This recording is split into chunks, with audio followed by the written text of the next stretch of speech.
to do that. Could he be stupid enough to get the bait on? Maybe. Next thing I want to talk about is an interesting bit of news. Now, we were kept on talking and we put out lots of information about Robert, especially on Instagram and YouTube, is that Robert Whittaker, next person in line. That's who we believe deserves the fight against Adesanya for the rematch.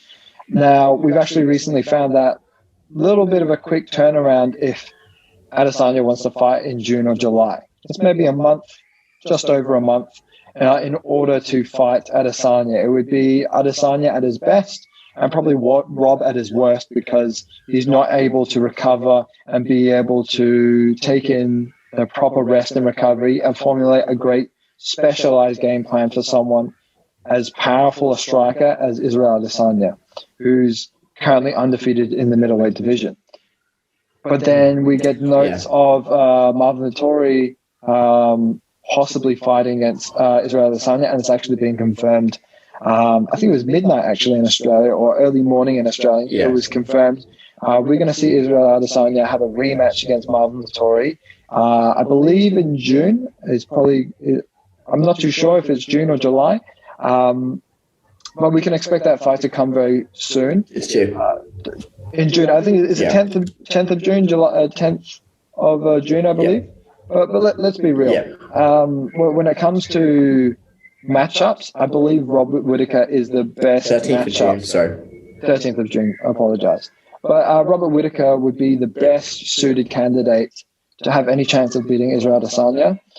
Marvin Vettori, next person in line. I think I would expect for him to have another fight in order for him to be the ideal candidate as a title contender.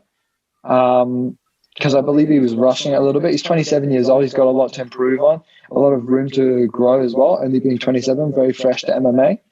But I'm glad we're seeing it too. You know, this is, other than the Jan Blachowicz, Marvin Vettori was the only person to take Isreal Adesanya to a split decision in the UFC. Other than was it Kelvin Gastelum? Was that by split decision? I know Adesanya beat Kelvin by decision, but I don't know if it was by split.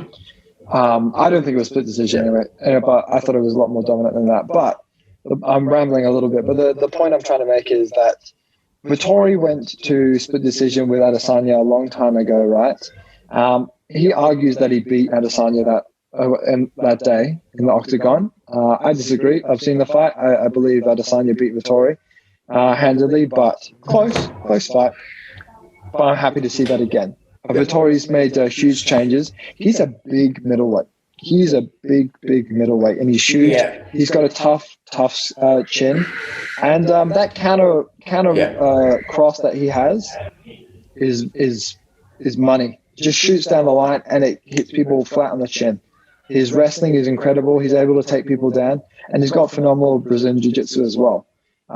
If it wasn't Robert Whittaker fighting, the next name that comes to mind is Marvin Vettori. If we can't get Robert Whittaker, fuck yes, let's see Marvin Vettori faces Isreal Adesanya next in June. Yeah. Well, I was wondering why is it they've given it to Marvin over Robert, and I think you explained it there.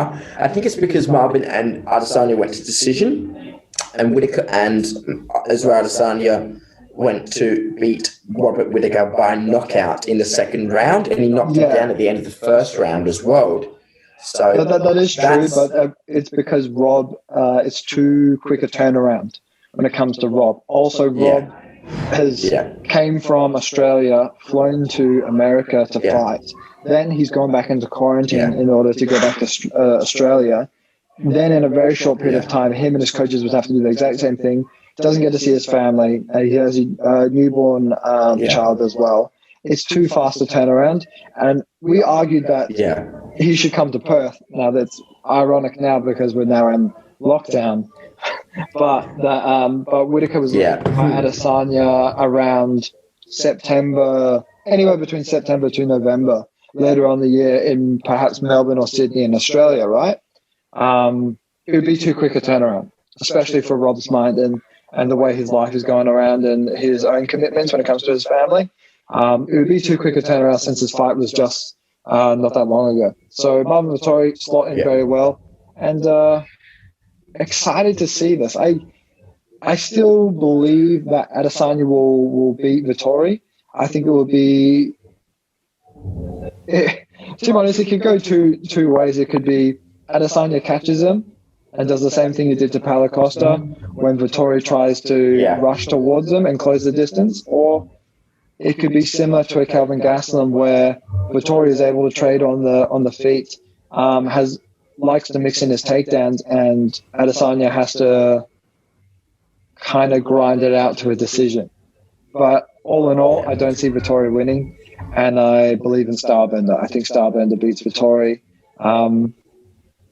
Obviously, we'll break down that fight a little bit closer to the time date, but interesting news, to be honest. Did you see this coming, Joe?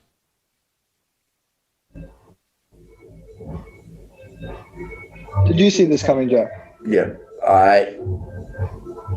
there's music that's coming over from one of the neighbours. Anyway, let's just cap it off by getting my final thoughts.